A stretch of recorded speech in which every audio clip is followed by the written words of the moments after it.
I think realizing it's not your fault is where it begins.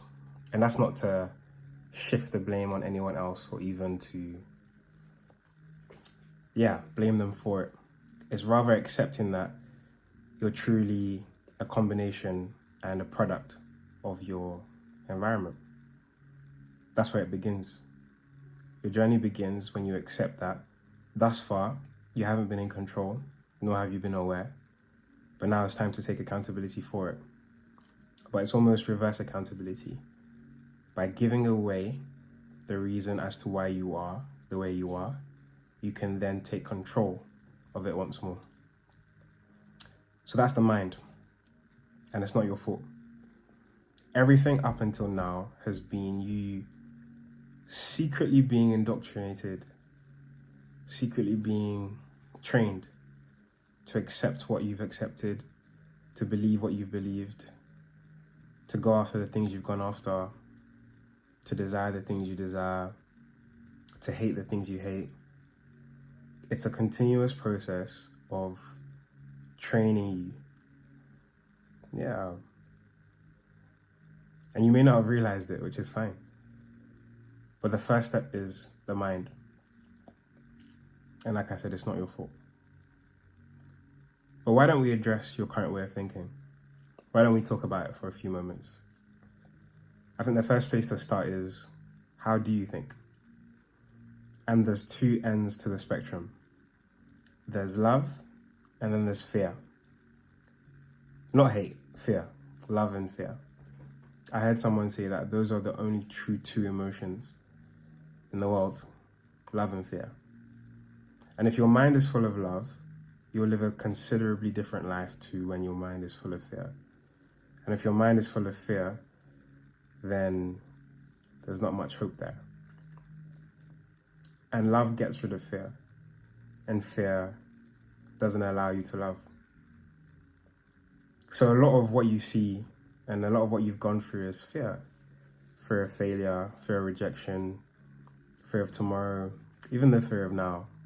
I think one thing I really realize with the people that I work with is that they don't know how to be present. A lot of people struggle with this. Have you ever noticed you can be in a room with someone and something good is happening, but because of their current emotions or the emotions they came into the room with, they don't know how to experience the good thing that's happening in the room?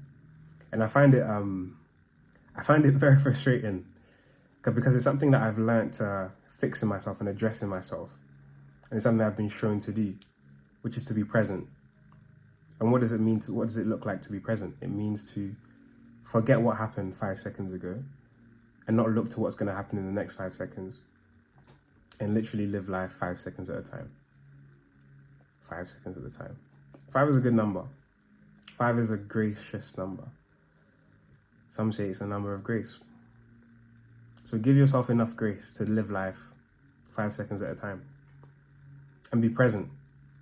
Because what happened 5 seconds ago, if it hasn't changed your life, is it worth taking into the next 5 seconds? Probably not. And what will happen in the next 5 seconds is out of your control. So why try to stop the rain when you can not do that? Why try to change a circumstance that you can't? Why try to have control of the uncontrollable? You can't. It's a waste of time. But this is what we're taught to do subconsciously, which is to dwell on things we can't control. And it's kind of why I tuned out from the news. It's quite toxic, to be honest. I've never heard a good thing on the news, or you hear very few good things on the news, I should rather say. I remember Russell Howard had a segment on his show. I can't remember what the show was called, but it used to be on BBC Three a while ago. And the segment was called something like, "It's Not All Bad News." And it had to be on there because most of the news is bad news. So what happens when you continuously hear that the world around you is going through bad things? You then put yourself into a place where you expect bad things. And because of your expectation, you often see bad things. Because you've kind of trained yourself to expect bad things. Subconsciously, your mind starts to look for the bad things. And then you experience the bad things. And then you have that sense of agreement in your brain, which is that, see, I knew it. bad things are all around me. So the subconscious training that you've gone through isn't your fault. So again, give yourself some grace, but don't stop there. You also have to make a decision at a point in your life to take responsibility, which is, it's not my fault, but I'm in a bad state. Let me do something about it. Yeah, and you can. I think that's the good news about most situations in life. Most situations in life are actually undoable or changeable. All it takes is a few decisions, and sometimes a lot of decisions. But in the end, you're just a few decisions away from a world of difference. Your paradigm can shift overnight. All it takes often is hearing the right thing. And when you hear the right thing, you can begin to do the right thing. And when you do the right thing, you continue to create the right habits. And from the right habits, you create the right character. And from the right character, you create the right destiny. So you may be in a little bit more of control of your destiny than you first realized. And I think that's good news, right? So that's where you start. The mind. It's not your fault. But let's take accountability. Let's take responsibility. So how do we do that? I think the first thing you have to do is you have to assess where you are. To know where to go next, you stop still, you look around, and you identify the signs of where you are. Just like any journey, there are often signs on the path that will lead you to where you're trying to get to. But the signs aren't just to point you somewhere, they're also to show you where you've currently arrived at. And so by addressing those signs, you'll be able to perfectly understand where you are, where you stand. So if you have a negative mind, it'll probably be filled with thoughts of fear. I don't know what to do, and if I do this, it may go wrong. Rather than, I don't know what to do, and if I do this, it would go right. Pessimistic, just a little bit. And it's okay. And it's a bit harsh swallowing these pills, but the perfect place to start is with truth. Yeah, and the diagnosis of any problem is 80% of the solution. Yeah, 80%, which is almost all the way there. The quicker we can identify what's wrong with you, the closer we are to fixing it.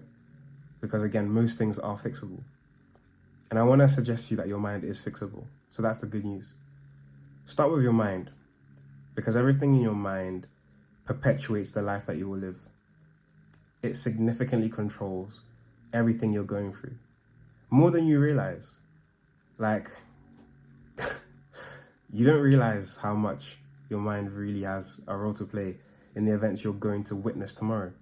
You literally dictate what you're going to see, not in some kind of weird power way, no.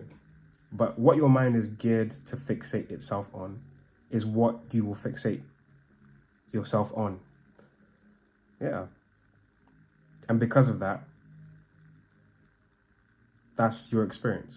Your life experience is determined by the way your mind thinks. And the way your mind thinks has been determined almost all the way on accident up until now. But you're going to make a change. You're going to make a decision that's going to lead you to fixing your mind. So when you've assessed where you are, the next thing to do is assess where to go next. And that's the hard part. What's the criteria for where I ought to go next, you may ask? Well, that's up to you. You have to make a decision as to where you want to end up. But here's a tip. I learned this from the 7 Habits of Highly Effective People, which is begin with the end in mind. However you want to end up, however you want things to finish up looking like, make decisions backwards from that place. If I want to be healthy, I've got to do everything a healthy person does. Not on a radical level, but even on a very basic one. Watch my diet, implement some more working out, watch my time in doing things and how I exert my energy and how little energy I exert. And suddenly your life changes with just a few decisions. And it sounds very simplistic and almost too easy to help. But the thing about easy things is that they're so easy that they're easy not to do. Just as easy as they are to do. if I don't brush my teeth today, there won't be much of an issue tomorrow. If I don't brush my teeth for a few days, there may be a bad smell. After a few months, there's going to be pain in my mouth. But where did the problem start? The problem started today with that one easy thing, which is to brush your teeth. So you may hear simplistic advice and you may hear simple words, but those simple words are usually the game changers. And a complex life, which is full of beauty, is a life that is full of lots of simple things that make the complex whole. And why do I say complex? Complex sounds not nice, but every intelligent gadget that you have is a working of things that are complex. But a complex structure is just lots of incomplex, or is the word incomplex or uncomplex? Whatever the word is. Little things that make something more complex. Like building blocks. The more building blocks you add on, the bigger the structure gets. So a grand structure is made up of little blocks, and a complex thing is made up of uncomplex or incomplex things. So doing the little things, the easy things, are how you get the big wins. So begin with the end in mind and do the easy things. And do them every day, do them regularly, and suddenly your life changes. Suddenly your mind changes. Your mind has shifted from fear to love. And what do I mean by love? Love is the reassurance that everything is going to be okay. Yeah. Whether that's romantically or platonically or whatever otherly. Having that reassurance that everything is fine, that you're on the right track, it does a lot for you. A lot for you. And that's why we like structure as humans. When you have a timetable and a structure, you often do better than when you don't. Yeah. Although we don't like to have a structure, we like to just do our own thing. It's usually counterproductive sometimes. Most of the time. So when you begin with a structure, you can actually start to analyze your life, develop a pattern, adapt the pattern until you find the best structure that works for you. And if that structure becomes reliable, you then start to see positive change. And you then begin to believe that things are going to be better. Everyone wants a good life. I don't know one person who wakes up and says, I don't want a good life. Even if they want to make life hard for other people, usually they don't want to make life hard for themselves. And if they do, they're a bit, they're not okay. So, love, the reassurance that everything is going to be just okay. How would your life look like if your mind operated from love? What would your life begin to look like? Would it look different? Probably. Would it look the same? Maybe not. But if it would look different, then it's time to start making that change. And you can start making it today. My biggest advice to you would be to assess where you really are and become a hyper-realist. A hyper-realist is just someone who accepts the uttermost truth about their condition. Yeah, not nice. But the only way to go forward is with this truth. Become a hyper-realist and do it now. Find someone who will be brutally honest with you, because often we're not brutally honest with ourselves. It's very rare that we are, because we like to hear the good things and see the good things about ourselves. But if we were really that great, maybe our lives wouldn't look the way they look. So maybe we're not as great as we think. So the truth is what will actually set you free onto that path that you ought to be on. So I believe in you. And if you believe in yourself, you'll take my advice.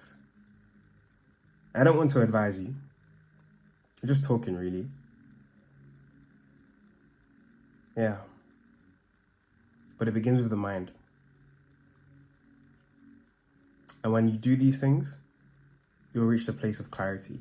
And from the place of clarity, you can then begin to make decisions. Good decisions. Clear decisions. Because every day you're making decisions to move your life either forwards or backwards. Forwards or backwards. And if you're in the same place, it just means that you've been moving forward, but then taking steps backwards. But what if you could start making decisions that build momentum, that keep you going forward, that keep transforming the way that you see life, that keeps transforming the way that your mind works, that moves away from all the fear and all the fluff that's been subconsciously built into you, so that you can completely shift your paradigm and begin to experience a new life. A life that's a little bit more abundant in all the good things. Not just material, although the material things are important, but in every sense of the word. It's not as far away as you think. So think about it. The mind. Are you operating out of fear, or are you operating out of love? And our solutions for all of these things. It's what I teach on my program. It's what I show people how to do and give them practical solutions on how to change the way they think. And it's crazy. For some reason, the creator put the brain or the mind at the very top of everything and protected it with a thick skull.